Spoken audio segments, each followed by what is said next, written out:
কেন হযরত নূহ আলাইহিস সালামের নাম শুনলে পৃথিবীর সকল সাপ বিচ্ছু সবাই ভয় পেয়ে যায়?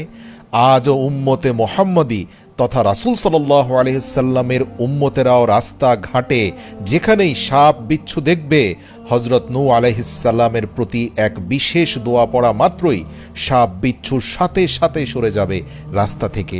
এটা পরীক্ষিত একটা আমল। প্রিয় দর্শক, এর পেছনে ইতিহাস আছে।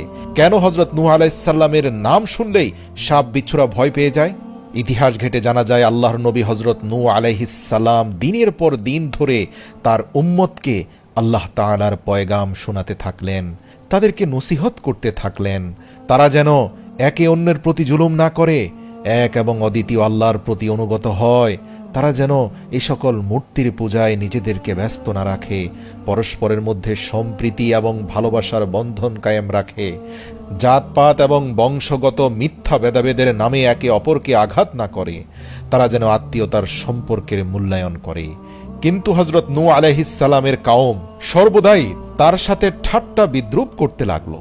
কখনো কখনো তারা হযরত নূহ আলাইহিস সালামের উপর এত বেশি পাথর ছুঁড়ে মারত যে হযরত নূহ আলাইহিস সালাম কয়েকদিন পর্যন্ত পাথরের স্তূপের নিচে চাপা পড়ে থাকতেন। তারপর দুই একদিন পর যখন তার জ্ঞান ফিরে আসতো, একটু একটু করে তিনি পাথরের নিচ থেকে নিজের শরীরকে বের করে নিয়ে আসতেন এবং সুস্থ হওয়ার পর পুনরায় আল্লাহ তাআলার দ্বীনের দাওয়াত দেওয়া শুরু করতেন। এ যেন এক অসীম ধৈর্যের অধিকারী ছিলেন আল্লাহর নবী নূহ। এইভাবে 950 বছর পার হয়ে গেল। সবশেষে আল্লাহর নবী হযরত নূহ আলাইহিস সালাম দুহাত তুলে আল্লাহর কাছে দোয়া করলেন। তিনি আল্লাহর কাছে প্রার্থনা করলেন, হে আল্লাহ, আমার এই উম্মত কখনোই হেদায়েত পাবে না। হে রব্বুল আলামিন, আমার কওম তোমার আযাব এবং শাস্তির কথা শুনে ঠাট্টা বিদ্রূপ করে, এদেরকে তুমি আমার আযাব দর্শন করাও, এদেরকে দেখিয়ে দাও তুমি কতটা ক্ষমতাবান। প্রিয় দর্শক, বলা হয়ে থাকে 950 বছর পর আল্লাহর নবী নূহ এতটাই রাগান্বিত হয়েছিলেন যে পৃথিবীর ইতিহাসে কোনো নবী এত বেশি রাগান্বিত হন নাই। এত কষ্ট, এত আঘাত সহ্যের পর পিঠ যখন দেয়ালে ঠেকে গিয়েছিল, এক পর্যায়ে তিনি এত ভয়াবহ রকম বদদোয়া করেছিলেন তার কওমের প্রতি, আল্লাহর আরশ কেঁপে ওঠে, সাথে সাথে এই বদদোয়া কবুল হয়ে যায়।